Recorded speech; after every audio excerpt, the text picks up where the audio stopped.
Link is the hero of time, the saviour of Hyrule, the only hope against the darkness that seeks to consume the world.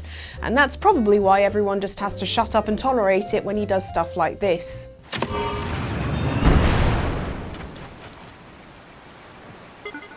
Because, sorry Nintendo, but if you are going to fill your new Zelda game with extremely flexible tools for creative problem solving, you can bet every player out there is actually going to use those tools for crime, or generally to turn Link into a terrifying agent of pure chaos. Is there a better way to climb to the top of this horse statue? I don't know.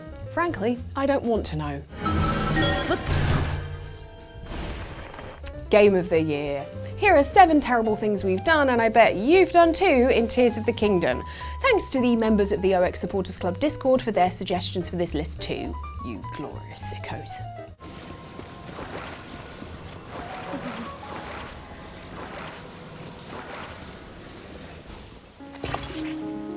Not everyone is cut out for the job they have. Link, for instance, has the job of hero, despite being, as we'll see, an unstoppable tornado of vindictive chaos. But Addison really takes doing a bad job to a new level, seeing as this chap's one and only role is to put up wooden signs promoting President Hudson, the head of Hudson Construction.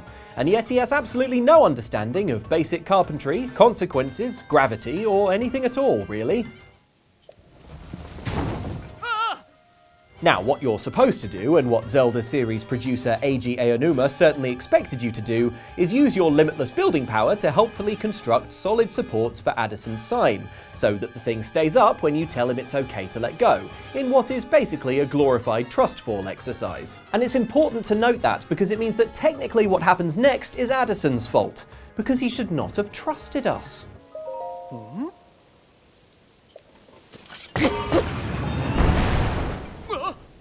To be fair, Addison, now that it's in space, a lot more people are going to be able to see that sign. It might be fairly mean and is certainly a horrendous waste of precious Zonai resources, but there's something undeniably enjoyable about slowly constructing what is clearly an enormous FU to poor Addison as he watches on meekly, then asking him once more to trust you. Don't worry, Addy old pal, this time we mean it.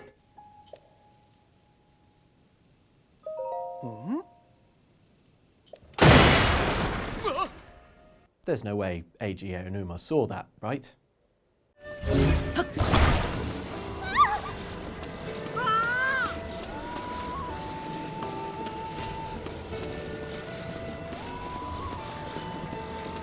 If you were having a nice walk in the countryside and then a wooden beam started hovering in the air above you, you'd probably be a bit freaked out. Just a bit. So it's no wonder that the folks of Hyrule are a little anxious about possibly getting smushed when you're floating things around using Ultra Hand.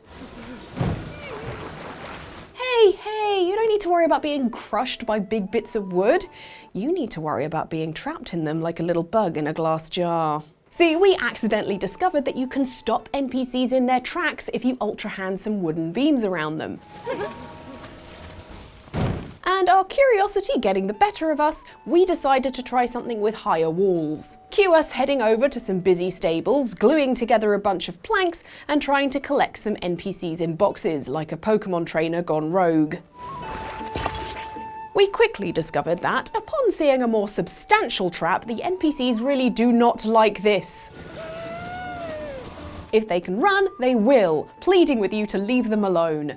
And sure, we felt a little mean doing it, but chasing down these hapless folks was a fun challenge, which made it even more rewarding when we finally caught them. Sadly, when we tried the box experiment with horses, they would just keep running with the box around them like some sort of giant cumbersome bridle, so it won't help you catch them to register them. And when we trapped the local dog, all we actually caught was guilt, as it ran around in circles, very upset, desperately trying to get out.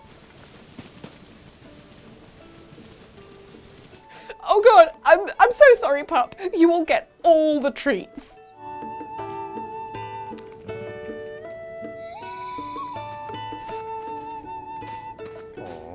That is the first of millions. I will never forgive myself.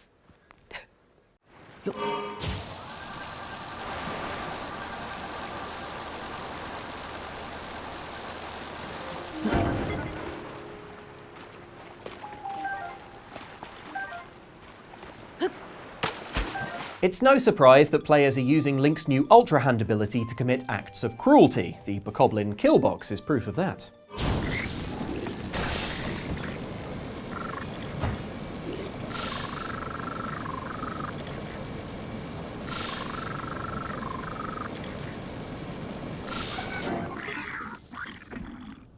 Version 2 will have more fire. What's no less surprising, but a bit more dismaying, is that players are also finding ways to put this wondrous Zonai technology to use, killing Hyrule's less, monstrous occupants.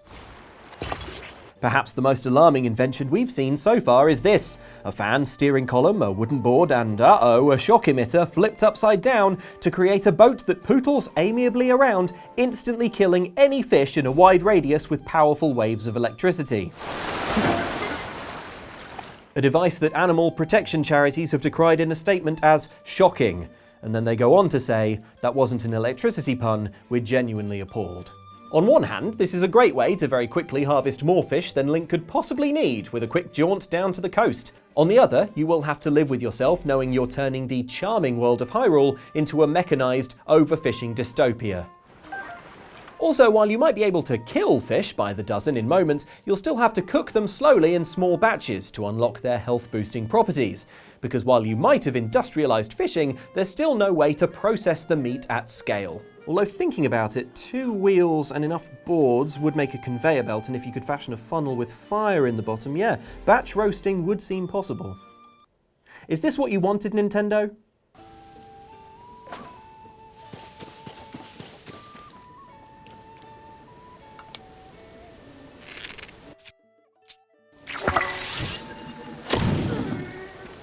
Say the words "twee hee" to anyone who's played Breath of the Wild and you'll likely be met with a 1,000-yard stare.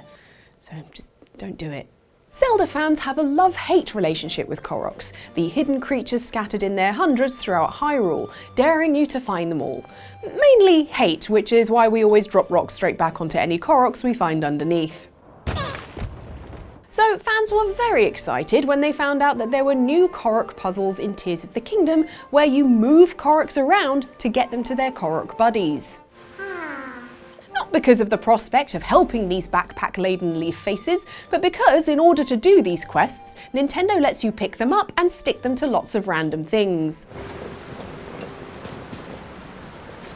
So, of course, everyone's been sticking Koroks to things to torture them. I mean, to experiment with exciting Ultra Hand builds. Yes, nothing is quite as sweet as catapulting a Korok across Hyrule. Or sticking rockets onto it and shooting it up into the sky.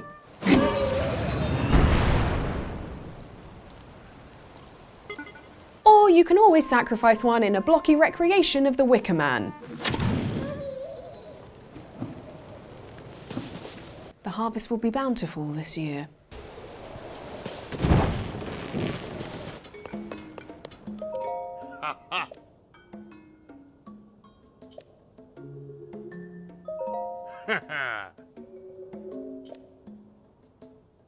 Tarrey Town is one of the most wholesome things to happen in a Zelda game.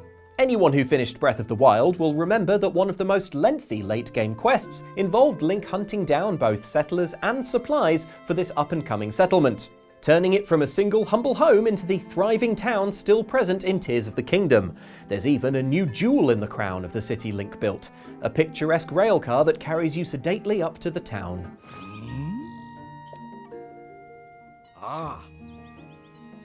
Sorry, pay up? Do you know I basically built this town? Sorry, who is this guy? This guy is Hagi, a grouchy fellow who will stop you using the railcar unless you fork over 20 rupees. No exceptions. Not even, apparently, for the darkness-sealing hero of goddamn time and Tarrey Town founding member, Link. It's a minor annoyance that we responded to in a measured and proportional way, by burning his railcar to the ground.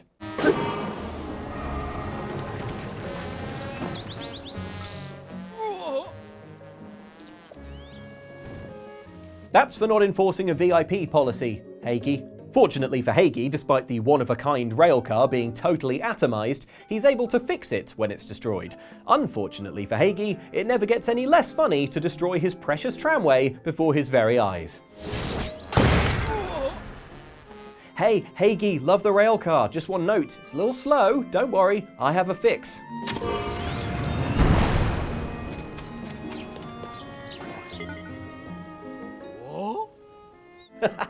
Gets me every time. Right, what is it we were doing? Something about Ganondorf? I forget.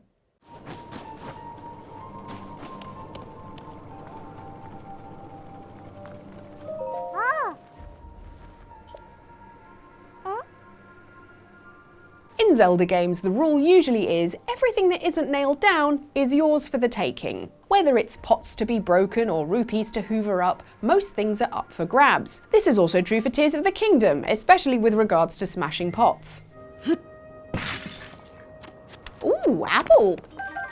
But it's not always the case. For instance, if you try to hoover up Josha's supply of Zonite ore for your own use, you will be reprimanded.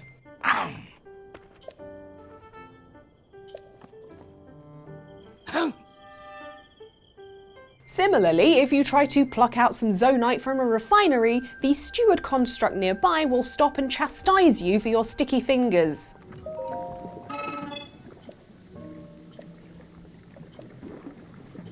Fortunately, there's one group of people in Hyrule who aren't able to stop Link stealing from them.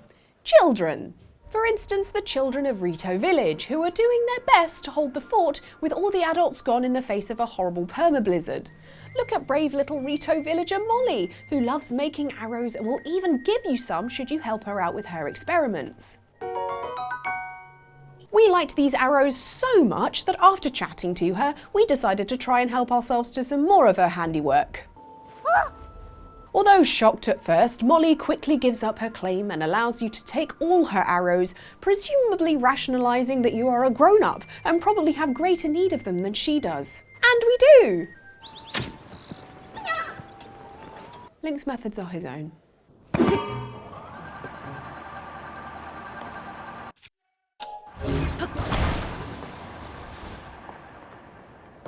You know we don't spend all our time in Tears of the Kingdom stealing from children, right? For instance, you saw the fish electrocution, so, you know, our hobbies are diverse. But come on, how are we not supposed to at least try and steal from the school children of Hateno Village, who are in line to receive a charitable cartload of special sand seal plushies courtesy of Junie here? If Junie can manage to keep hold of them, that is. We're not proud of how many different ways we tried to make off with one of these plushies that you are, of course, supposed to load back into the cart and send on its way to the smiling children of Hateno. But we think you'd resort to stealing too because, oh my gosh, look at this little face! Get it on my sofa immediately. The problem is that despite all our best efforts, we've not been able to remove one of the precious sand seal plushies from the cart stacking minigame, because should one leave the vicinity, Junie gets wise to your thievery and stops all the fun.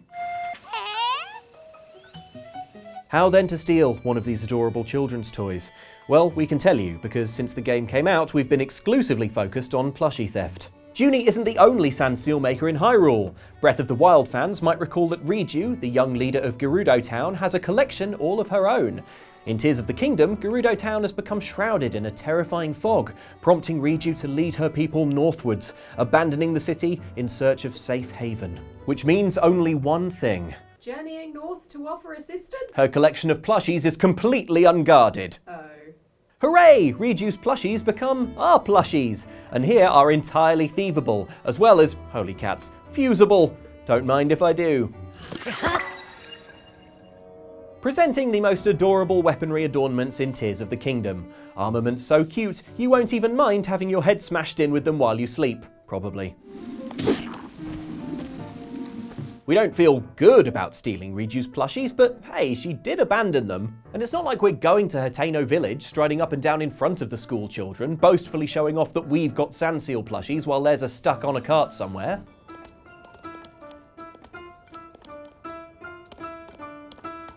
James, I sent you that footage in the strictest confidence. So could you explain this? What's that bokoblin? So there's fire? Yes. Okay. What's not to understand? He Right. kills the bokoblin in a cruel way. Okay, excellent. I mean, I just trapped NPCs. I didn't, like, burn them. Anyway, I can't really judge you because we've been doing all of these terrible things in Zelda, and so have the lovely supporters in the OX Supporters Club Discord. And you can join that if you join our Patreon. Link in the thing down below, and hey, maybe up in the thing, and maybe on the screen as well. And if you can think of any other terrible things that you've done in Zelda, please let us know in the comments. There's no judgment here because we've done all these horrible things to make this video. But in the meantime, Nintendo. in the meantime, take care of yourselves, keep blowing things up in Hyrule, and we'll see you next time. Bye!